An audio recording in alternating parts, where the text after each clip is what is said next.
सर्वांना नमस्कार। मी Deepak Kaldone sir, MSc forensic science NET SET. आजच्या या एक्झाममध्ये आपण फॉरेन्सिक सायन्स लॅबोरेटरीमध्ये जी एक्झाम झाली होती त्या एक्झाममध्ये आपल्याला फॉरेन्सिक सायन्सचे जे प्रश्न आले होते ते आपण डिपार्टमेंटल PSI मुख्य परीक्षा या दृष्टिकोनातून आपल्याला जे प्रश्न महत्त्वाचे असतील त्या प्रश्नांचं आपण स्पष्टीकरण आजच्या या व्हिडिओ लेक्चरमध्ये पाहणार आहोत। बघा, फॉरेन्सिक सायन्स लॅबोरेटरीमध्ये एक एक्झाम झाली होती, त्याला म्हणतो आपण फॅक्ट प्लस एक्झामिनेशन। तर या एक्झामिनेशनमध्ये डॉक्युमेंट म्हणजेच फॉरेन्सिक डॉक्युमेंट एक्झामिनेशन, त्याचा हा मराठीमधला क्वेश्चन पेपर आहे। वादग्रस्त दस्तावेज असं आपण म्हणतो याला। तर यामध्ये प्रश्न क्रमांक 51 ते 120 असे एकूण 70 प्रश्न विचारले होते। त्यापैकी आपल्या PSI मुख्य परीक्षेच्या दृष्टिकोनातून वादग्रस्त दस्तावेज यामध्ये आपल्याला जे महत्त्वाचे प्रश्न असतील त्या प्रश्नांचं स्पष्टीकरण आपण आजच्या या लेक्चरमध्ये पाहूया। हा क्वेश्चन पेपर मी आपला जो टेलिग्राम ग्रुप आहे, खाली त्याची लिंक दिलेली आहे डिस्क्रिप्शन बॉक्समध्ये, त्यामध्ये हा क्वेश्चन पेपर देईल। तुम्हाला जर पाहिजे असेल तर तुम्ही बाकीचे क्वेश्चन पण पाहू शकता। ठीक आहे, योग्य आपला जो प्रश्न आहे त्याचं योग्य उत्तर आहे त्याचं हायलाइट करून दिलेलं आहे, तर तुम्ही त्या ठिकाणी हा क्वेश्चन पेपर पाहू शकता। चला तर आपण सुरुवात करूया। क्वेश्चन नंबर 51 वाला आहे आपला, तो म्हणजे बॉलपेनच्या पेनाचे जी शाई असते त्याचे मुख्य 3 घटक कोणते आहेत। आपण जे वेगवेगळे पेन वापरतो त्यापैकी एक बॉलपेन पेन असतो, ठीक आहे, तर त्याची शाई असते, त्या शाईचे मुख्य 3 घटक विचारलेले आहेत। तर बघा, अ मध्ये म्हटलंय कार्बोनिक विलायक, नत्रयुक्त पदार्थ व राळ, नत्रयुक्त पदार्थ इथं आहे। ब मध्ये म्हटलंय राळयुक्त पदार्थ, कार्बोनिक विलायक व जड धातू मीठ। क मध्ये आहे अकार्बनी मीठ, विलायक व राळयुक्त पदार्थ।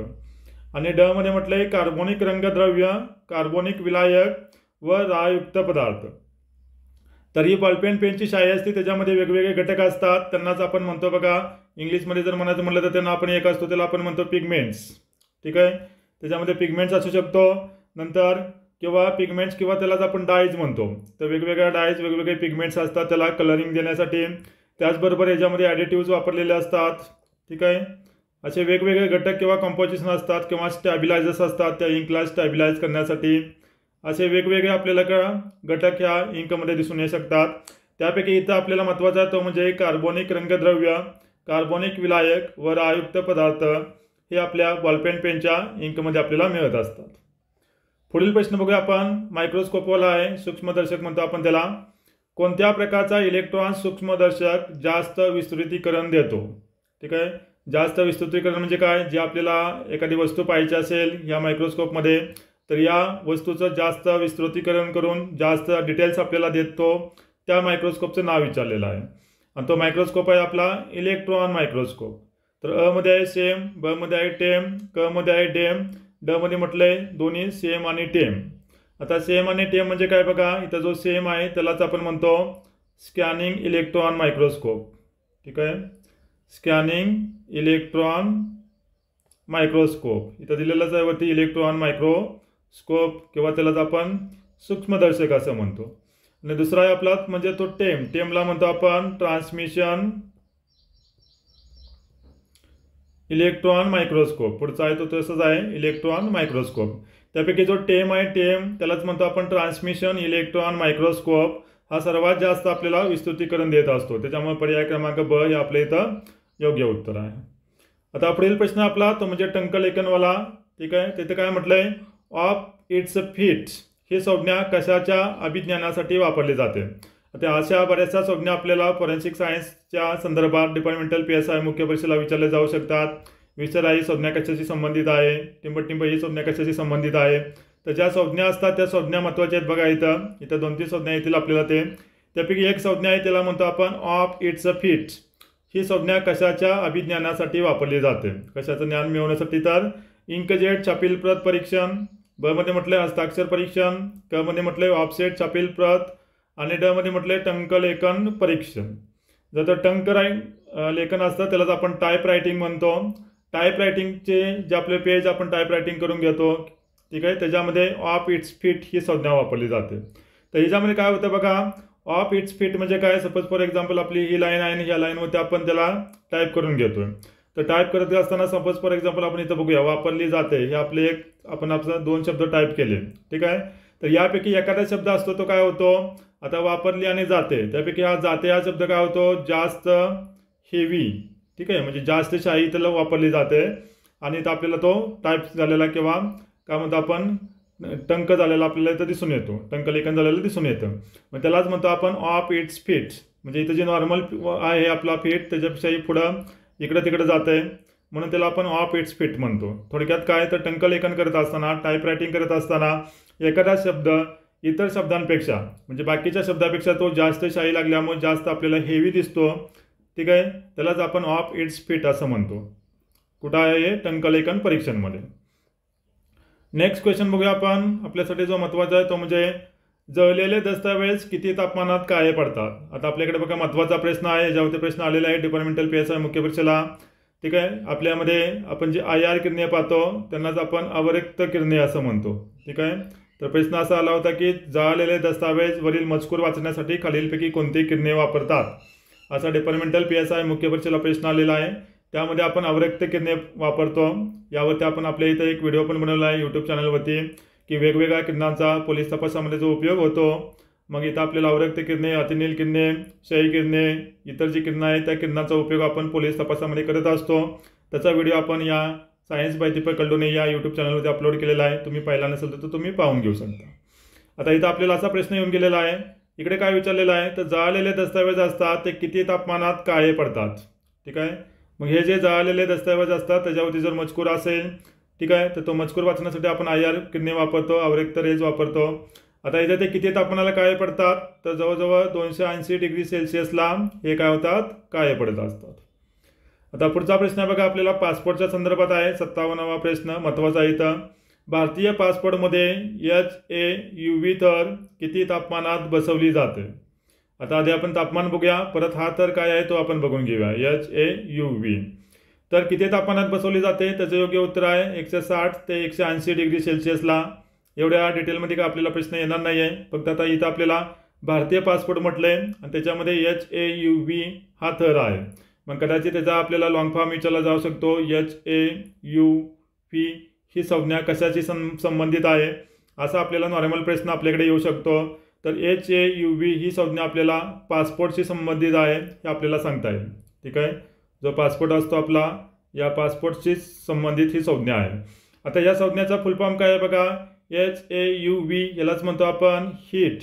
H म्हणजे हीट, नंतर A आहे त्याला म्हणतो आपण हीट अप्लाइड आणि UV आहे त्याला म्हणतो आपण अल्ट्रा व्हायलेट, ठीक आहे, अल्ट्रा व्हायलेट असं आपण त्याला म्हणतो, म्हणजे हीट अप्लाइड अल्ट्रा व्हायलेट.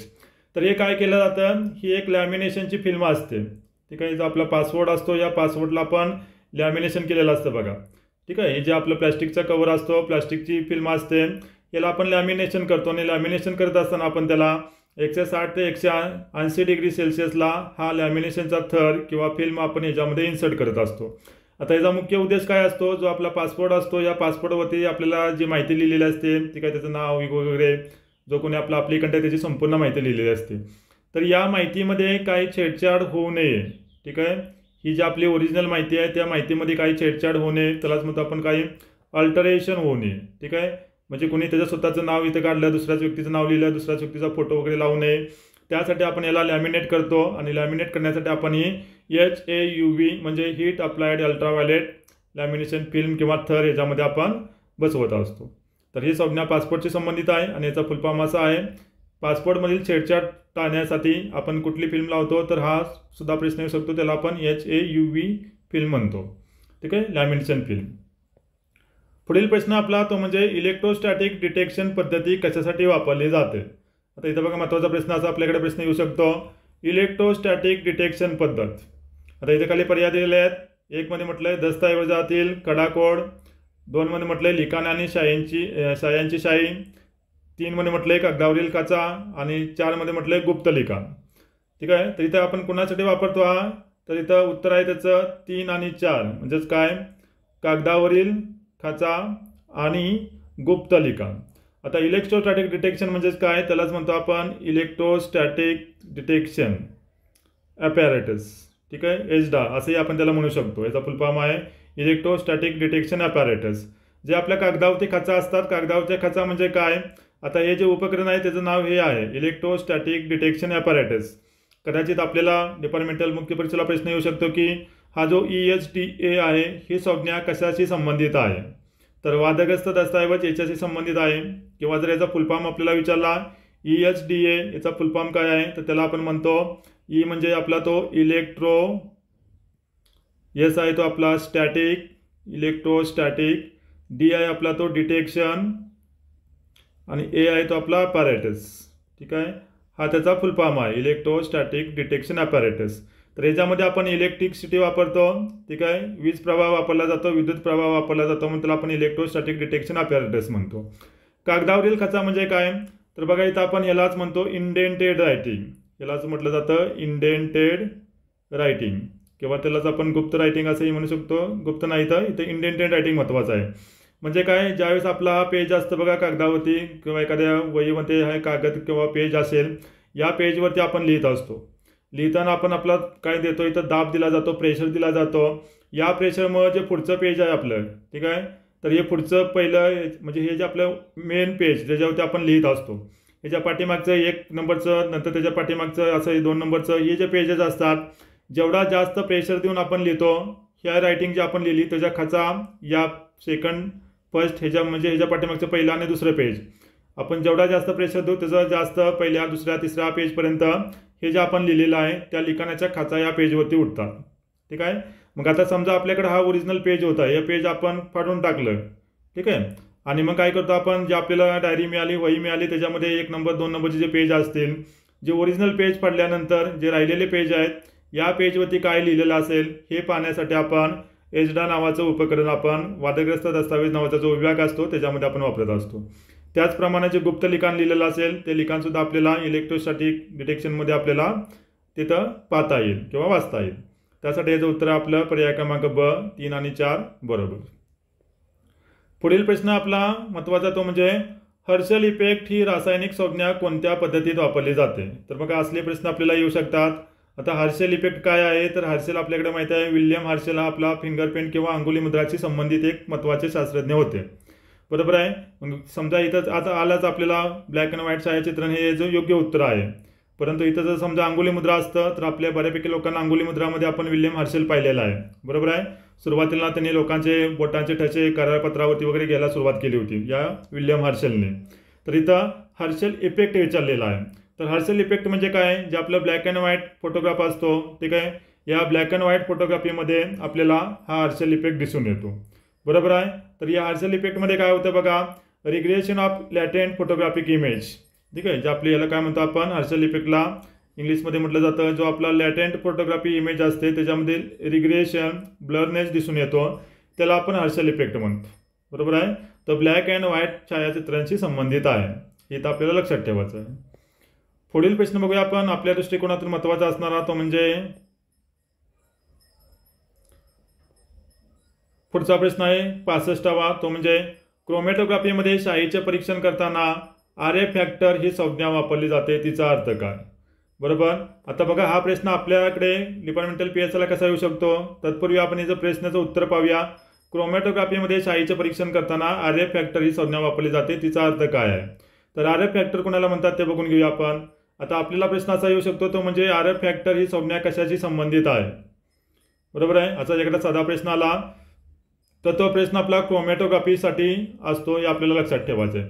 आता क्रोमॅटोग्राफीलाच आपण थिन लेअर क्रोमॅटोग्राफी असंही म्हणतो बघा, यालाच आपण TLC म्हणतो, तुम्हाला माहीत असेल, यापूर्वी आपण सांगितलेलं आहे थिन लेअर क्रोमॅटोग्राफी. ठीक आहे, पातळ थर क्रोमॅटोग्राफी मराठीमध्ये आपण त्याला म्हणू शकतो. आता या क्रोमॅटोग्राफीमध्ये आपण शाईचे परीक्षण करत असताना काय करतो, इथं आपण एक याच्या बेसलाईनला एक छोटीशी अशी लाईन ड्रॉ करतो आणि ह्या लाईनवरती आपण जो आपली शाई आपल्याला तिचं परीक्षण करायचं अनालिसिस करायचं तिचं आपण इथं स्पॉट लावतो. ठीक आहे, ही शाई आपली जी TLC प्लेट असते, ठीक आहे, ह्याच्यावरती आपण काय करतो एक स्पॉट लावतो शाईचा. परत आपण आपल्याकडे एक TLC चेंबर असतो, या चेंबरमध्ये आपण याला ठेवतो. या चेंबरमध्ये विशिष्ट प्रकारचे सोल्युशन्स असतात. ठीक आहे, मग या सोल्युशनमध्ये ठेवल्यानंतर काय होतं याला, मग ती सोल्युशन वगैरे काय असतात एवढे डिटेलमध्ये आपल्याला विचारलं जात नाही. मग इथं फक्त काय करतो आपण स्पॉट लावल्यानंतर याला TLC चेंबरमध्ये ठेवल्यानंतर काय होतं, ही जी इंक आहे ही हळूहळू काय होते वरती जात असते आणि तिचं सेपरेशन होत असतं. ठीक आहे, आता हे सेपरेशन झाल्यानंतर बघा ही इथंपर्यंत समजा रन झाली इंक, बरोबर का. मग याला RFP वाली काय म्हणतो आपण, तर क मध्ये याचं उत्तर आहे मोबाईल आणि स्टेशनरी स्थिती यांचे शोषण सामर्थ्य यांचा भागाकार. म्हणजे ह्यानं जेवढं इथून म्हणजे इथं आपल्या सुरुवातीला आपण याला ठेवला होता, इथून इथंपर्यंत जेवढं डिस्टन्स जेवढं अंतर तो ट्रॅव्हल करून गेला, ठीक आहे. इथं मोबाईल पेज म्हणजे इथं आपली ही मोबाईल पेज आहे जे आपल्याला इथून मोबाईल म्हणजे हालचाल करते ते, आणि स्टेशनरी पेज म्हणजे इथं जे आपण रेष ओढलेली आहे ही स्टेशनरी पेज, या दोघांचा भागाकार करून जी व्हॅल्यू येते त्याला आपण RF फॅक्टर किंवा RF व्हॅल्यू म्हणतो. RFचा फुल फॉर्म आहे आपला रिटेन्शन फॅक्टर, ठीक आहे. रिटेन्शन फॅक्टर असं आपण त्याला म्हणतो. शाईची तुलना करण्यासाठी आपण वापरू शकतो. नंतर पेट्रोलियम पदार्थ असतात आपले, ड्रग्ज म्हणजे अंमली पदार्थ असतात त्याचे आपण विश्लेषण करण्यासाठी, नंतर आपल्याकडे विष असतात त्या विषांचं परीक्षण करण्यासाठी आपण ही TLची पद्धत वापरत असतो. हा रिटेन्शन फॅक्टरवरून आपण त्या शाई वेगवेगळे आहेत का नाही, 2 शाई असतील तर ते आपण सांगतो, किंवा एकही शाई का नाही सांगतो आपण. तसेच वेगवेगळे पॉयझन्स, वेगवेगळे अंमली पदार्थ, पेट्रोलियम पदार्थ, रॉकेल, डिझेल, केरोसिन हे सर्व आपण या TLची प्लेटद्वारे आपण त्याला विश्लेषण करू शकतो. पुढील प्रश्न आपला पहिल्या पेपर मशीनचे निर्माते कोण आहेत, ठीक आहे. पेपर हा आपल्यासाठी महत्त्वाचा भौतिक पुरावा मिळतो आपल्याला वादग्रस्त दस्तावेजापैकी. तर ही जे पहिली पेपर मशीन निर्माण केली होती ती कोणी केली होती असा जर जीकेचा प्रश्न आला तर त्याच्या बाबतीत हा प्रश्न घेतलेला आहे. लुईस निकोलस रॉबर्ट यांनी 1798 साली या पेपर मशीनचा निर्माण केलेला आहे. आता पुढचा एक प्रश्न आहे बघा असा, तर कोणत्या उपकरणात SRI आणि 3D इमेजिंग आहे, ठीक आहे. तर 3D इमेजिंग वगैरे आपण डॉक्युमेंट म्हणजे वादग्रस्त दस्तावेजामध्ये VAC नावाचं एक इन्स्ट्रुमेंट असतं, त्यालाच म्हणतो आपण व्हिडिओ स्पेक्ट्रल कम्पॅरेटर, ठीक आहे. त्याचा फुल फॉर्म आहे या VACचा, ठीक आहे. हे एक आपण एक उपकरण वापरतो, याच्यामध्ये इन्स्ट्रुमेंट चांगला आहे क्वेश्चन डॉक्युमेंट डिव्हिजनला. तर त्याच्यापैकी याच्या बऱ्याचशा वर्जन आहेत, VAC 6000, 7000, 8000 वगैरे. त्यापैकी VAC 8000 जे की आता लेटेस्ट इन्स्ट्रुमेंट आहे VACचं मॉडेलपैकी, तर त्याच्यामध्ये आपल्याला हे SRI आणि 3D इमेजिंग वगैरे आपल्याला याच्यामध्ये पाहता येते.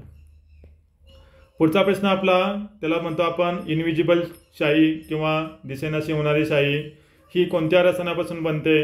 अशी शाई जी बाष्पीभवनानंतर दिसेनाशी होते परंतु फेरिक्लोराईड म्हणजे FeCl3 टाकल्यानंतर पुन्हा दिसू लागते, ठीक आहे. डोळ्यांना न दिसणारी जी रायटिंग असते त्याच्यामध्ये अशा शाई वापरल्या जातात, ठीक आहे. त्याला आपण इनविजिबल रायटिंग असं म्हणतो इंग्लिशमध्ये, अदृश्य रायटिंग. त्याच्यानंतर परत आपण त्याला सदृश्य केलं का त्याच्यावरती काय मॅटर लिहिलं आहे तो आपल्याला दिसतो. मग अशी शाई असते ती शाई बाष्पीभवनानंतर ती काय होते दिसेनाशी होते. म्हणजे समजा आता एखादं पेज आहे, या पेजवरती आपण काहीतरी लिहिलं, ठीक आहे, ह्या शाईने, आणि नंतर ही शाईचं बाष्पीभवन झाल्यानंतर काय होणार आहे, ती शाई ह्या डॉक्युमेंटवरती जे लिहिलं आपल्याला ते दिसेनाशी होते. परत काय करतो आपण, हे जे फेरिक्लोराईड आहे ते फेरिक्लोराईड टाकल्यानंतर ह्याच्यावरती जे लिहिलं होतं ते पुन्हा आपल्याला दिसतं. तर त्याच्यामध्ये काय असतं असं विचारलेलं आहे, कोणत्या रसायनापासून बनते, तर त्याला म्हणतो आपण पोटॅशियम फेरोसायनाइड या रसायनापासून ही शाई बनलेली असते. असं न दिसणारं रायटिंग पाहण्यासाठी आपण किरणे वापरतो, त्यापैकी अतिनील किरणे असतात, या किरणांचा इथं उपयोग होतो.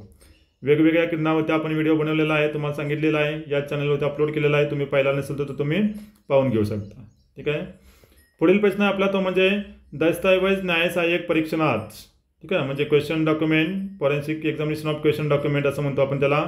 फोटोग्राफिक मेमरी, नंतर फॉर्म ब्लाइंडनेस, सर्चिंग आय अशा संज्ञा सर्वप्रथम कोणत्या वैज्ञानिकांनी वापरल्या. बघा ह्या संज्ञा आपल्यासाठी महत्त्वाच्या आहे, ते म्हणजे काय, सर्चिंग आय.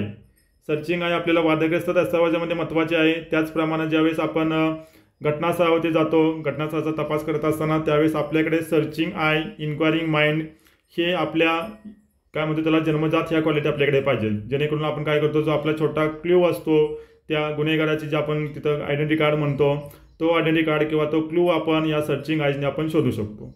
तर ही सर्चिंग आय संज्ञा कुणी काढली सुरुवातीला, तर अल्बर्ट ऑसबॉर्न आपल्या सर्वांना माहीत असतील.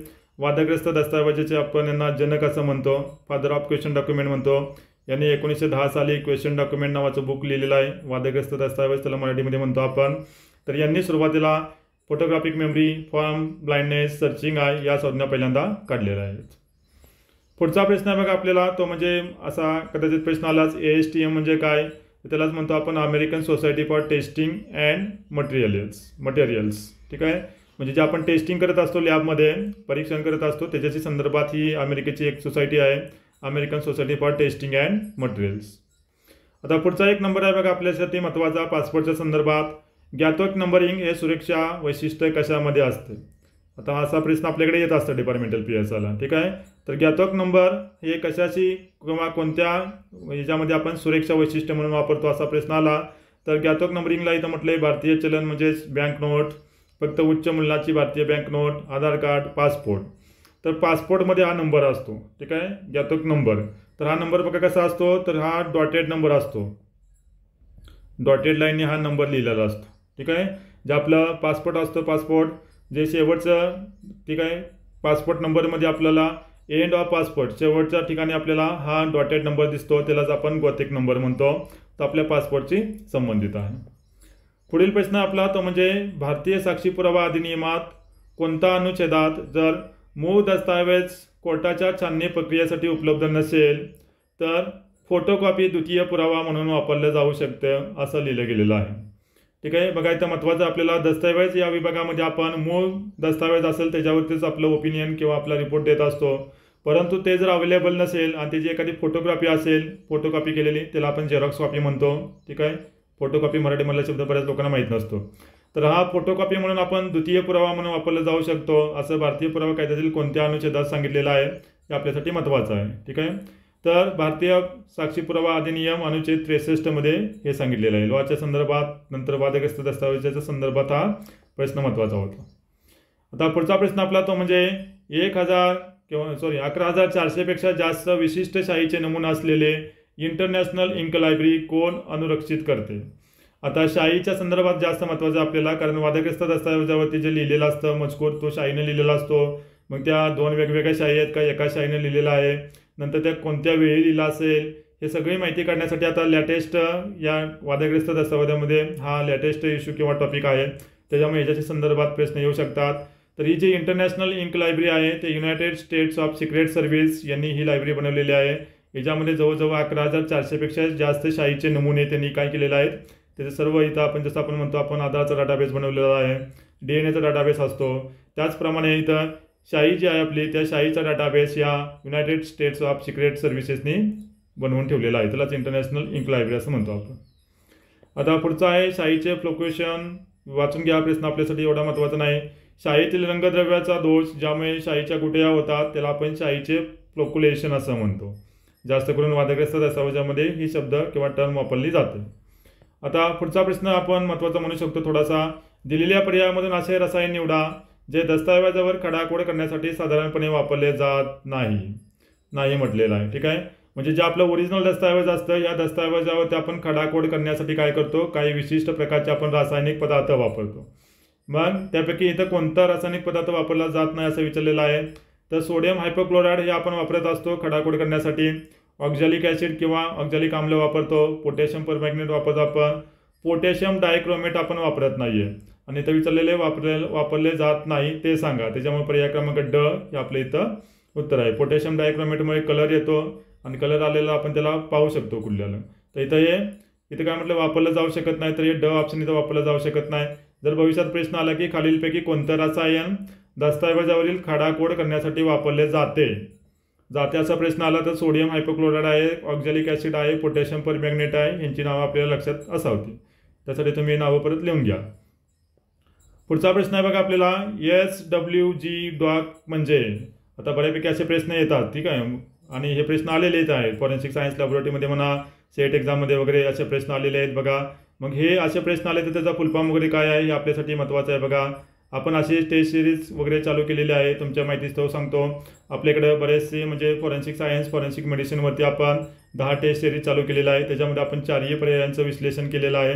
या 10 टेस्ट सिरीजचं PDF तुम्हाला मिळेल, त्याचं आन्सर की मिळेल, प्लस आपण याचे एक्सप्लेनेशनचे 10 रेकॉर्डिंग व्हिडिओ पण बनवलेले आहेत. ते सर्व तुम्हाला आपलं सायन्स बाय दीपक कलडोने हे ॲप आहे, या ॲपवरती तुम्हाला मिळेल.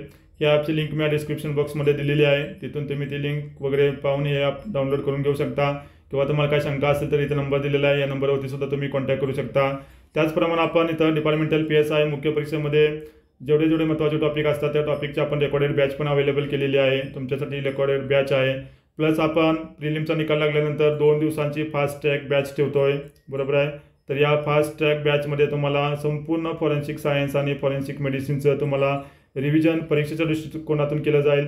जे महत्त्वाचे टॉपिक आहे ते महत्त्वाचे टॉपिक तुमची रिव्हिजन होईल. आता बरेचसं वाचलं असेल तुम्ही, 2 दिवसाची रिव्हिजन महत्त्वाची आहे तुमच्यासाठी. या रिव्हिजनमध्ये एक्झामच्या दृष्टिकोनातून कसे प्रश्न विचारले जातात, जसं आता आपण एक्सप्लेनेशन करतोय त्याप्रमाणे तुम्हाला तो टॉपिक एक्सप्लेन करून सांगितला जाईल, प्लस त्याच्यावरती प्रश्न कसे येऊ शकतात हे सुद्धा आपण ह्या 2 दिवसांच्या फास्ट ट्रॅक बॅचमध्ये आपण सांगणार आहोत. तर जे कोणी इंटरेस्टेड असेल हा नंबर आहे, नंबरवरती कॉन्टॅक्ट करू शकता. हे आपलं सायन्स बाय दीपक कल्लोने ॲप आहे, त्याच्यावरती तुम्ही ही रेकॉर्डेड बॅच पाहू शकता. आपला हा यूट्यूब चॅनल आहे सायन्स बाय दीपक कल्लोने, त्याला तुम्ही सबस्क्राईब करून ठेवा, जेणेकरून अशी बॅच वगैरे चालू झाली आपण तर त्याच्यावरती नोटिफिकेशन वगैरे देणार आहोत. ठीक आहे, तर त्यासाठी तुम्ही हा चॅनलसुद्धा सबस्क्राईब करून ठेवू शकता. ठीक आहे, आपण आपला जो टेलिग्राम ग्रुप आहे त्याच्यामध्ये ही क्वेश्चन पेपर टाकणार आहे, त्याच्यामध्ये तुम्हाला तो क्वेश्चन पेपर मिळून जाईल. असे जे महत्त्वाचे क्वेश्चन्स आहेत ते तुम्ही ते पाहू शकता. तर आता इथं क्वेश्चन असा होता, SWG डॉक म्हणजे काय. तर SWG ही एक महत्त्वाची टर्मिनॉलॉजी बघा, बऱ्याच ह्याच्या ठिकाणी लागली जाते. SWG म्हणजे काय, त्याला म्हणतो आपण सायंटिफिक वर्किंग ग्रुप. ठीक आहे, आता scientific working group forensic document examination हे त्याचं फुल फॉर्म आहे, ते SWDOCचं. हा सायंटिफिक वर्किंग ग्रुप आहे, तो फॉरेन्सिक डॉक्युमेंट एक्झामिनेशनसाठी आहे. नंतर आपण म्हणू शकतो त्याला काय म्हणतो, पावलांच्या ठशांसाठी आहे, किंवा आपला जो फोटोग्राफ आपण मॅच करतो त्याच्याशी आहे आपलं. ठीक आहे, बायोमेट्रिक आयडेंटिफिकेशन वगैरे, किंवा प्रत्येक जे आपले इथं विषय आहे फॉरेन्सिक सायन्समधला त्याच्याशी हा सायंटिफिक वर्किंग ग्रुप अवेलेबल आहे. बरोबर आहे, तर इथं जर ती संज्ञा आली तर आपल्याला त्याचा फुल फॉर्म सांगता आला पाहिजे. पुढील प्रश्न आपण बघूया. 78वा एक प्रश्न महत्त्वाचा आहे बघा, LSI सुरक्षा वैशिष्ट्य साधारणतः कशात असते. असे प्रश्न आपल्याकडे डिपार्टमेंटल PSला येत असतात. तर LSI सुरक्षा वैशिष्ट्य जे आपलं पासपोर्ट आहे, पासपोर्टमध्ये हे वैशिष्ट्य आपण समावेश केलेलं असतं. आता LSI म्हणजे काय बघा, आता LSIचा फुल फॉर्म आपल्याला माहिती पाहिजे. LSI म्हणजेच काय असतं तर त्याला आपण म्हणू शकतो, L म्हणजे लेटर, S म्हणजे स्क्रीन आणि I म्हणजे इमेज. ठीक आहे, लेटर स्क्रीन इमेज असं आपण म्हणतो. पासपोर्टमध्ये ही इमेज वापरली जाते. ठीक आहे, त्यालाच आपण गोस्ट इमेज म्हणतो. ठीक आहे, यालाच काय म्हटलं जातं, गोस्ट इमेज असं म्हटलं जातं. जो आपला अप्लिकंट आहे म्हणजे ज्याच्या नावावरती पासपोर्ट आहे त्या पासपोर्टवाल्याचा जो आपला अप्लिकंट म्हणतो त्या व्यक्तीचा इथे इमेज असते. ठीक आहे, आणि ह्या इमेजची एक गोस्ट इमेज केली जाते. ठीक आहे, तर ही काय असते, एक्झॅक्टली रिप्लिका, म्हणजे इथं जी आपली ओरिजिनल फोटो आहे त्याच्या इथं बरोबर एकदम रिप्लिका म्हणजे ह्यासारखाच फोटो इथं या गोस्ट इमेजमध्ये ठेवला जातो. त्यालाच आपण LSI म्हणजे लेटर स्क्रीन इमेज असं म्हणतो. तर हे पासपोर्टची संबंधित संज्ञा आहे, हे आपण लक्षात ठेवली पाहिजे. पुढील प्रश्न बघा 79वा, तो म्हणजे दिलेल्या विधान आणि कारणाचे मूल्यांकन करून उत्तराचा योग्य पर्याय निवडा. ठीक आहे, विधान आणि कारण दिलेलं आहे. विधान असं आहे, दस्तऐवजांच्या वयाची गणना करण्यासाठी जगात कागदाच्या सर्वप्रथम निर्मिती आणि घटकाबद्दल माहिती तसेच वेळेनुसार झालेले बदल उपयुक्त आहेत. मगाशी सांगितलं बघा मी तुम्हाला, जे आपले दस्तऐवज आहे त्या दस्तऐवजाची वयाची गणना करणे हा आता एक महत्त्वाचा टॉपिक आहे. तर पुढे काय म्हटलं, या विधानाचं कारण, वरील विधानात दिलेल्या माहितीनुसार कोणत्याही कागदाची निर्मितीची तंतोतंत तारीख माहिती केली जाऊ शकते. हे एक विधान आणि एक कारण दिलेलं आहे. तर त्यापैकी आपल्याला इथं पर्यायी उत्तरं शोधायची आहेत. पर्यायी उत्तरामध्ये काय म्हटलंय, अ मध्ये म्हटलंय दोन्ही अ आणि म्हणजे 1 आणि 2 बरोबर, ब मध्ये म्हटलंय 1 बरोबर परंतु 2 चूक, क मध्ये म्हटलंय 1 चूक परंतु 2 बरोबर, ड मध्ये म्हटलंय दोन्ही 1 आणि 2 चूक. असे विधान आणि त्याचे कारण दिलं जाऊ शकतं. आता बरेचसे असे प्रश्न आपल्याला डिपार्टमेंटल PSI मुख्य परीक्षेला विचारण्यात आलेले आहेत. जसं की 2021चा तुम्ही पेपर पाहिला असेल तर त्याच्यामध्ये अशी 4 विधानं दिली होती आपली बॅलिस्टिक सिग्नेचरच्या संदर्भात. बॅलिस्टिक सिग्नेचर म्हणजे काय त्याच्यावरती पण आपण एक आपला यूट्यूब चॅनलवरती व्हिडिओ अपलोड केलेला आहे, तुम्ही पाहिला नसेल तर तुम्ही पाहून घेऊ शकता. आता इथं या प्रश्नाचं उत्तर बघूया आपण. काय म्हटलं इथं, दस्तऐवजांच्या वयाची गणना करण्यासाठी म्हणजे जो आपल्याकडे दस्तऐवज आहे, एखादा पेपर आला तर तो पेपर किती साली लिहिला होता, कधीचा आहे हे आपल्याला शोधावं लागतं. मग त्याच्या वयाची गणना करण्यासाठी जगात कागदाच्या सर्वप्रथम निर्मिती आणि घटकाबद्दल माहिती तसेच वेळेनुसार झालेले बदल उपयुक्त आहेत. मग आता हे कागदाची जी बॅच असते, जे आपले पेपर मिल असते, ठीक आहे, होशंगाबादला वगैरे आपल्या काय म्हणतात त्याला प्रिंटिंग नोटा ज्या असतात, कागदी नोटा, चलनी नोटा, तो छापण्याचं जसं आपली पेपर मिल आहे तशी जी पेपर मिल असते त्या पेपर मिलमध्ये आपण असे पेपर तयार करत असतो. मग इथं त्या निर्मिती संदर्भात आपण जी बॅच तयार केली त्या बॅचमध्ये ज्या ज्या वेळेनुसार ज्या ज्या वर्षी आपण त्या बॅचमध्ये पेपर मॅन्युफॅक्चर केले तर त्याची सर्व माहिती इथं आपल्याला उपयुक्त होऊ शकते. म्हणजे त्या पेपरमध्ये त्यांनी काही ॲडिटिव्स टाकले असतात, काही केमिकल्स असतात, बाइंडर्स असतात, ब्राईटनेस असतात, असे बरेचशा केमिकल्स किंवा रासायनिक पदार्थ असतात. मग त्याची सर्व माहिती त्यांनी त्या बॅचनुसार तिथं त्यांनी रेकॉर्ड करून ठेवलेली असते. मग ज्यावेळेस आपल्याला असा दस्तावेज आपल्याकडे आला आणि त्याची आपल्याला वयाची गणना करायची असेल त्यावेळेस आपण ह्या सर्व घटकांची माहिती आपल्यासाठी उपयुक्त असते. हे पहिलं विधान आहे. हे विधान 100% बरोबर आहे. दुसऱ्या विधानात त्याच्या कारणात काय म्हटलंय, वरील विधानात दिलेल्या माहितीनुसार, आता ह्या माहितीनुसार काय म्हटलं त्यांनी, कोणत्याही कागदाची निर्मितीची तंतोतंत तारीख माहिती केली जाऊ शकते. हे कदापि शक्य नसतं आपल्याला. ठीक आहे, त्याच्यामुळे हे विधान चुकीचं आहे. तंतोतंत तारीख आपण कधीही सांगू शकत नाही. कोणतीही सही असेल, कोणताही कागद असेल किंवा कोणतीही शाई असेल तर ती कधी लिहिलं या आपण तंतोतंत सांगत नाही, कारण याच्यावरती बरेचसे फॅक्टर अफेक्ट करत असतात. म्हणजे वातावरणातील घटक असतात, आपलं आर्द्रता असेल, तापमान असेल, ते कुठल्या कंडिशनला आपण साठवून ठेवलं, हे सर्व गोष्टी त्याच्यावरती अफेक्ट करत असतात, परिणाम करत असतात. त्याच्यामुळे आपण कोणत्याही कागदाची तंतोतंत वय किंवा त्याची गणना करू शकत नाही की हे कधी लिहिलं होतं. त्याच्यामुळे हे विधान चुकीचं आहे, फक्त पहिलं विधान बरोबर आहे. तर बघा, अशा तऱ्हेने आपल्याला जर बेसिक माहिती असेल तरी तर आपले उत्तरं चुकण्याची शक्यता नसते. आपण आपली जे फास्टॅग बॅच तयार होणार आहे त्याच्यामध्ये आपण पुन्हा हे सगळे रिव्हिजन करून तुम्हाला सांगणार आहे. प्रत्येक घटकामध्ये काय काय महत्त्वाचे प्रश्न येतील. प्लस आपण आपल्याकडे रेकॉर्डेड बॅचही मागे सांगितल्याप्रमाणे तयार केलेला आहे. तुम्हाला जर असेल तर मागाची नंबर वगैरे सांगितला आहे किंवा डिस्क्रिप्शन बॉक्समध्ये आपण नंबर ॲपची लिंक दिलेली आहे, तिथे तुम्ही जाऊन तो पुढील त्याची इन्क्वायरी करू शकता. पुढचा आता प्रश्न महत्त्वाचा बघा, मशीन आयडेंटिफिकेशन कोड टेक्नॉलॉजी ही संज्ञा कशा संदर्भात वापरली जाते. किंवा आपल्याकडे डिपार्टमेंटला प्रश्न येऊ शकतो, MICTचा फुल फॉर्म सांगा, किंवा MICT ही संज्ञा कशाची संदर्भात वापरली जाते, किंवा मशीन आयडेंटिफिकेशन कोड टेक्नॉलॉजी ही संज्ञा कशा संदर्भात वापरली जाते. तर बघायच्या नावातच आहे काय, तर मशीन आयडेंटिफिकेशन कोड टेक्नॉलॉजी. म्हणजे आपण जे कलर प्रिंट काढतो रंगीत छपाई यंत्राच्या छापील प्रतीचे परीक्षण करण्यासाठी. ठीक आहे, जे प्रिंट काढतो आपण, प्रिंट काढलेले डॉक्युमेंट असे आपल्या व्यवहारात येतात. मग हे डॉक्युमेंट प्रिंट काढलेलं कुठल्या मशीनवरून काढलेलं आहे, ठीक आहे, तर त्याचा कोड ह्याच्यामध्ये इन्सर्ट केलेला असतो. ठीक आहे, म्हणजे याच्यावरून आपण त्या मशीनचं आपण आयडेंटिफिकेशन करू शकतो, कोणत्या, ठीक आहे, आपण त्याला प्रिंटर म्हणू शकतो किंवा मशीन म्हणू शकतो, त्यामधून हा पेपर प्रिंट केला असेल, छापला गेला असेल. तर त्यासाठी मशीन आयडेंटिफिकेशन कोड टेक्नॉलॉजी ही संज्ञा वापरली जाते. पुढचा प्रश्न आहे बघा, आपल्या लॉच्या संदर्भात किंवा इकडे GKच्या संदर्भात किंवा दस्तऐवजीच्या संदर्भात आपण इथे घेतलेला आहे. ब्लॅक डॉलर फसवणुकीत फसवणूकदारांनी कशाचा वापर केला आहे.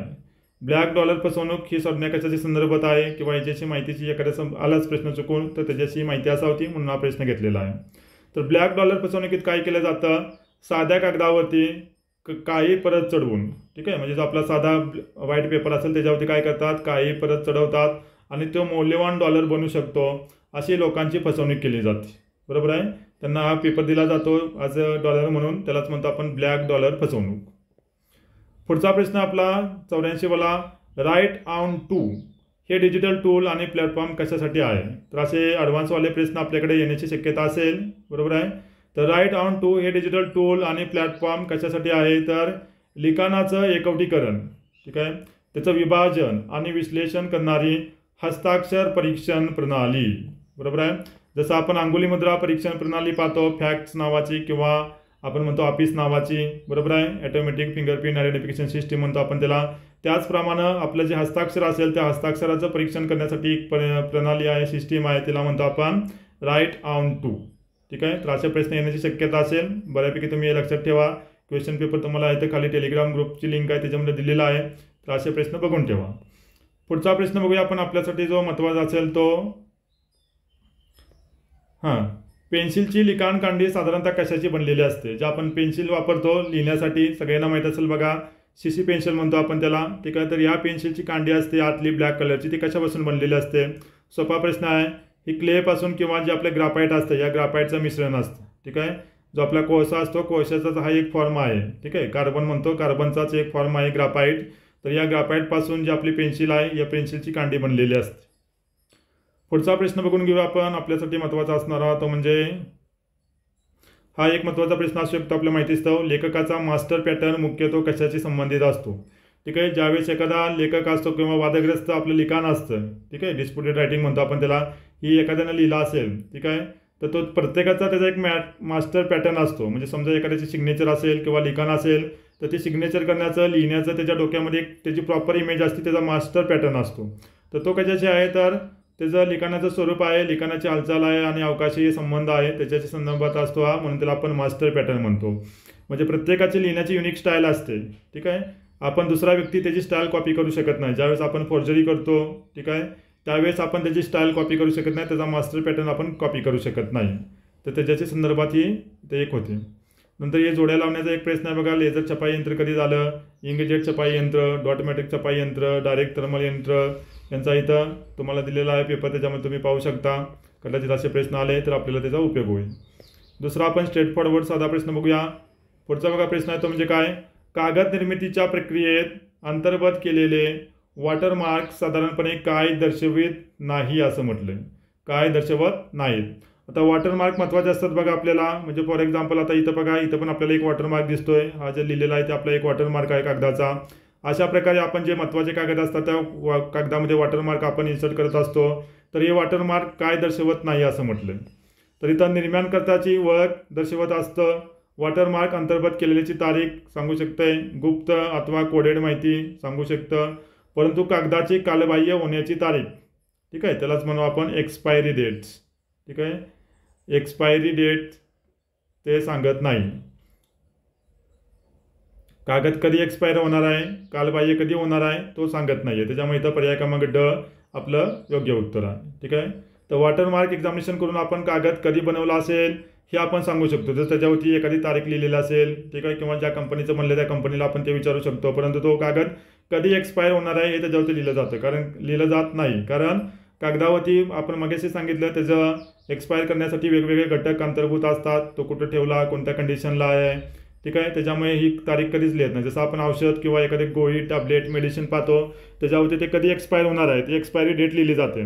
परंतु इथं एक्सपायरी डेट ह्या कागदावरती कधी लिहिली जात नाही किंवा या वॉटरमार्कद्वारे आपल्याला ते सांगता येत नाही. पुढचा प्रश्न बघूया आपण, आपल्यासाठी महत्त्वाचा तो म्हणजे पॅचिंग ही संज्ञा कशाच्या संदर्भात वापरतात. ठीक आहे, याचा लॉच्या संदर्भात वगैरे आहे. ठकवणूक जे आपण म्हणतो, ठीक आहे, फसवणूक, इथं ठकवणूक आहे. तर या ठकवणूकसाठी आपण ही पॅचिंग ही संज्ञा वापरत असतो. पुढचा सोपा प्रश्न एखादा बघूया आपण. इथं एका अजून पुढचा आहे, ठीक आहे, ग्राफोनॉमिक्स म्हणजे, ठीक आहे, किंवा ग्राफोनॉमिक्स ही संज्ञा कशाची संदर्भात आहे असा प्रश्न आपल्याला डिपार्टमेंटल PSIला येऊ शकतो. बरोबर आहे. तर ग्राफोनॉमिक्स कुणाला म्हणतो बघा आपण. तर ग्राफोलॉजी तुम्हाला माहीत असेल, हस्ताक्षर वगैरे आपण वादग्रस्त दस्तावेजाच्या थोडीशी साधर्म्य असणारी आहे. ठीक आहे. तर इथं ग्राफोनॉमिक्स म्हणजे काय बघा, पारंपरिक मीडिया अथवा इलेक्ट्रॉनिक साधनांचा वापर करून हस्ताक्षर विज्ञान व तंत्रज्ञानाचा आणि इतर ग्राफिक कलांचा अभ्यास करणे त्याला आपण ग्राफोनॉमिक्स म्हणतो. नॉमिक्स म्हणजे स्टडी, ठीक आहे, याचा अभ्यास करणे त्याला आपण म्हणतो. नाही तर ग्राफोलॉजी म्हणजे हस्ताक्षर वगैरे आहे. तर हस्ताक्षर विज्ञानाचा आपण तंत्रज्ञानाचा आणि इतर साधनांचा वापर करून जी ग्राफिक कला आहे तिचा अभ्यास करणारं शास्त्र किंवा याचा अभ्यास करणे म्हणजेच ग्राफोनॉमिक्स होय. ठीक आहे. ही संज्ञा अशी एखाद्या वेळेस आपल्याला विचारली जाऊ शकते. काळजीपूर्वक बघा, हा पेपर तुम्हाला देतो मी ग्रुपमध्ये, टेलिग्राम ग्रुपमध्ये, तिथून तुम्ही अशा संज्ञा वगैरे तुमच्या नोट्समध्ये ठेवा. पुढचा प्रश्न आहे बघा आपला, संशयित दस्तावेजांचा शिमला येथील पहिला शासकीय तपास अधिकारी कोण होता. असे प्रश्न इकडे आपल्याला येऊ शकते. आता आपल्या सर्वांना माहीत असेल, पहिला शासकीय तपास अधिकारी किंवा संशयित दस्तावेज त्यालाच आपण GEQD असं म्हणतो, government examiner of question documents. ठीक आहे. तर आपल्याला सर्वांना माहीत असेल 1906 साली भारतातील पहिली GEQD शिमला येथे स्थापन झाली होती. बरोबर आहे. आता ही शिमलावरून चंदीगड येथे शिफ्ट करण्यात आलेली आहे. तर चंदीगड, कलकत्ता, हैदराबाद या 3 ठिकाणी GEQD आहेत. आपल्या सगळ्यांना माहीत असेल, फॉरेन्सिक सायन्सची हिस्ट्रीमध्ये आपण हे पाहिलं असेल. तर हा GEQD होता, त्यालाच government examiner of question document म्हणतो. म्हणजे शासकीय तपास अधिकारी संशयित दस्तावेजांचा किंवा वादग्रस्त दस्तावेजांचा ते CR हार्डलेस हे होते. पर्याय क्रमांक ड इथं बरोबर आहे. पुढील प्रश्न बघूया आपण, सर्व प्रकारच्या परीक्षणामध्ये हस्ताक्षराचे परीक्षण हे सर्वात कठीण आहे असं फॉरेन्सिक डॉक्युमेंट एक्झामिनर किंवा एक्झामिनेशनबद्दल कोणत्या प्रख्यात गुन्हेगारी शास्त्रज्ञाचं हे विधान आहे. जेवढे आपण परीक्षण करतो त्यापैकी सर्वात जास्त कठीण परीक्षण आहे ते म्हणजे हस्ताक्षराचं परीक्षण करणे. ते पॉल क्रिक होते, त्यांचं हे विधान आहे. फक्त माहितीच तो दिलेला आहे. एवढे डिटेल प्रश्न आपल्याला येण्याची शक्यता कमी आहे. आता भारतीय नागरी सुरक्षा संहिता अनुच्छेद 292 मध्ये काय दिलेलं आहे बघा. तर जे तज्ज्ञ आहेत, तज्ज्ञ, ठीक आहे, तर या तज्ज्ञांच्या संदर्भात आपल्याला प्रश्न येत असतो. आपण हे CRPC मध्ये पाहत होतो पहिलं. बरोबर आहे. तर इथं 292 मध्ये काय आहे बघा, इथं आपल्याला 2 महत्त्वाचे आहेत, 3 म्हणू शकतो आपण. 291, 292 आणि 293 हे 3 कलम आपल्याला माहिती आहेत, महत्त्वाचे आहेत. CRPC मधले तुम्ही वाचले असतील. तर इथं 292 मध्ये चलनाच्या बाबतीत तज्ज्ञ पुरावा दिला आहे. जे आपलं चलन असेल, ठीक आहे, तर या चलनाच्या बाबतीत आपण जे तज्ज्ञ किंवा त्यांचे पुरावे घेतो, आपण साक्ष घेतो, ते 292 प्रमाणे घेतो. 291 प्रमाणे आपलं जे मेडिकल डॉक्टर असतो त्यांची साक्ष असते. आणि 293 प्रमाणे जे आपले फॉरेन्सिक सायन्स लॅबोरेटरीमधले एक्सपर्ट असतात, ठीक आहे, डेप्युटी डायरेक्टर, डायरेक्टर किंवा इथं बाकीचे 7 एक्सपर्ट सांगितलेले आहेत. त्या सगळ्या एक्सपर्टची आपण या 293 प्रमाणे आपण त्यांची साक्ष घेत असतो. तर हे तिन्ही कलमं आपल्यासाठी महत्त्वाचे आहेत. बघा पुढचा प्रश्न आहे तो म्हणजे जळलेल्या कागदांच्या स्थिरीकरणासाठी किती टक्के पॉलिविनाइल ॲसिटेट मिश्रण वापरले जाते? 3% वापरतो आपण. आपल्याला एवढ्या डीपमध्ये प्रश्न येत नाही. आपल्याला प्रश्न असा येऊ शकतो की जळलेल्या कागदांचे स्थिरीकरण करण्यासाठी खालीलपैकी कोणतं मिश्रण किंवा कोणतं रसायन किंवा केमिकल वापरलं जाऊ शकतं, जर आलाच प्रश्न तर त्यासाठी पॉलिविनाइल ॲसिटेट हे आपल्यासाठी एक महत्त्वाचं आहे. बघा ग्लिसरीन वगैरे आपण इथं वापरतो, बरेचसे केमिकल्स इथं आपण वापरत असतो. तुम्ही म्हटला तर आपण त्याची लिस्ट देऊया, खाली कमेंट करून तसं सांगा. ठीक आहे, तर हे जे जळलेले कागद असतात ते उचलायला एकदम फ्रजाईल नाजूक असतात. मग त्यांना स्थिर म्हणजे स्टेबल करावं लागतं. तर स्टेबल करण्यासाठी आपण हे पॉलिविनाइल ॲसिटेट यांचं 3%चं मिश्रण आपण इथं वापरू शकतो. पुढचा प्रश्न आहे बघा, याच्यावरती आपल्यासाठी महत्त्वाचा आहे तो म्हणजे व्हाईट कॉलर गुन्हे ही संज्ञा कोणी अस्तित्वात आणली? ठीक आहे, क्रिमिनॉलॉजीमधलं हे आहे व्हाईट कॉलर काय म्हणतो आपण त्याला, तर एडवर्ड सुदरलँड आहेत. या एडवर्ड सुदरलँड यांनी ही संज्ञा अस्तित्वात आणली. व्हाईट कॉलर काय म्हणजे काय, जे आपल्या समाजामधील उच्चभ्रू लोक असतात, ठीक आहे, ते जे गुन्हे करतात त्यांना आपण व्हाईट कॉलर काय म्हणतो. ठीक आहे, मग टॅक्स चोरी असेल किंवा आपल्या पैशांच्या अफरातफर वगैरे असेल मोठी, ठीक आहे, तर यांना आपण व्हाईट कॉलर क्राईम्स वगैरे म्हणतो. उच्चभ्रू लोक असतात ते लोक एक क्राईम करत असतात. ही एडवर्ड सुदरलँड यांनी ही संज्ञा अस्तित्वात आणलेली आहे. पुढचा प्रश्न बघूया आपल्याला, कागदाचा उद्गाता. ठीक आहे, कागदाचा पहिल्यांदा निर्मिती कोणी केली? ठीक आहे, मगाशी पाहिलं होतं आपण, त्याच्याशी संदर्भात आहे बघा. हे आपण मशीन पाहिली होती मगाशी. ठीक आहे, तर इथे तर कागदाची शोध कुणी लावला असं विचारलं तर C.A. लून. ठीक आहे, हे इथं महत्त्वाचं उत्तर आहे बघा. कागदाचा उद्गाता कोण आहे तो? पुढील प्रश्न आपला तो म्हणजे जळलेल्या कागदांच्या स्थिरीकरणासाठी कोणत्या वनस्पतीचे घटक वापरतात? बघा मगाशी पण प्रश्न आला होता, जळलेल्या कागदांचे स्थिरीकरण करण्यासाठी जे आपण मिश्रण वापरतो त्याचं पर्सेंटेज विचारलं होतं. आता जळलेल्या कागदांचं स्थिरीकरण करण्यासाठी आपण एक प्रकारची वनस्पती वापरतो, तर कोणत्या वनस्पतीचे घटक आहेत? तर गम ॲकॅशिया. ठीक आहे, हिचा आपण काय करतो, आपण इथं जळलेल्या कागदांचं स्थिरीकरण करण्यासाठी आपण हिला इथं वापरू शकतो. पुढील प्रश्न आहे आपला तो म्हणजे भारतीय साक्षी पुरावा अधिनियम आणि भारतीय दंड संहितेच्या कोणत्या अनुच्छेदात दस्तऐवज ही संज्ञा परिभाषित केली गेलेली आहे? ठीक आहे, वादग्रस्त दस्तावेज बघा भारतीय पुरावा कायदा किंवा भारतीय दंड संहिता असं म्हटलेलं आहे. तर इथं भारतीय साक्षी पुरावा अधिनियमच्या 3 आहे, म्हणजे आपण IPC म्हणतो. भारतीय दंड संहितेच्या आपला कलम किंवा अनुच्छेद 29 आपलं वादग्रस्त म्हणजे दस्तावेज म्हणजे काय ही संज्ञा सांगलेली आहे. ठीक आहे, वादग्रस्त नव्हे, फक्त दस्तावेज म्हणजे डॉक्युमेंट. ठीक आहे, डॉक्युमेंटची व्याख्या आपल्याला कुठल्या कलमानुसार दिलेली आहे? तर भारतीय साक्षी पुरावा अधिनियम अनुच्छेद 3 आणि भारतीय दंड संहिता अनुच्छेद 29. पुढचा प्रश्न आपला तसाच आहे याच्या संदर्भात थोडासा, कोणता अनुच्छेद कोर्टास अनुमती देतो की कोर्टात असलेल्या कोणत्याही व्यक्तीस परीक्षणाच्या नमुन्यासाठी कोणतेही शब्द, आकडे किंवा आकृत्या लिहिण्यासाठी आदेश देऊ शकतो?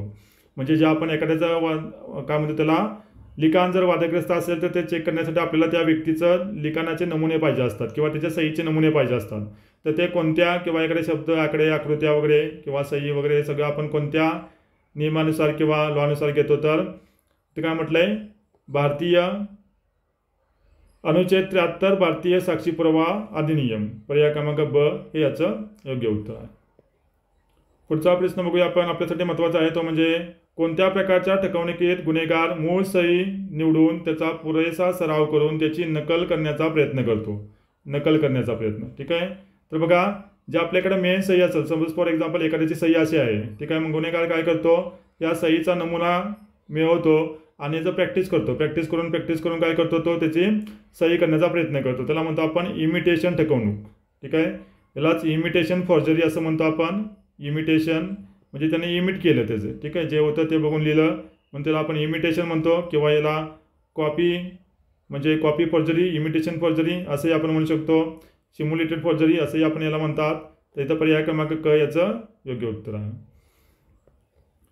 पर्याय क्रमांक क. पुढील प्रश्न आपला 115वा, खालीलपैकी कोणता अनुच्छेद ठकवणुकीशी संबंधित आहे व ठकवणूक परिभाषित करतो? ठीक आहे, तर अनुच्छेद 363 आणि 464 भारतीय दंड संहिता. ठीक आहे, लॉच्या संदर्भात किंवा इथं आपलं दस्तावेजाच्या संदर्भात आहे म्हणून आपण इथं घेतलेला आहे. आता बघा हा पुढील प्रश्न महत्त्वाचा आहे. असा प्रश्न येऊ शकतो, आता इथं विचारलेला आहे तो बघूया आपण. आपल्याला कसा विचारला जाऊ शकतो ते नंतर बघू. शिडार फॉक्स हस्ताक्षर तुलना आणि विश्लेषण करण्यासाठी तयार केलेले सॉफ्टवेअर कोठे तयार केले आहे? तर हे बपोला विश्वविद्यालय तिथं तयार केलेलं आहे.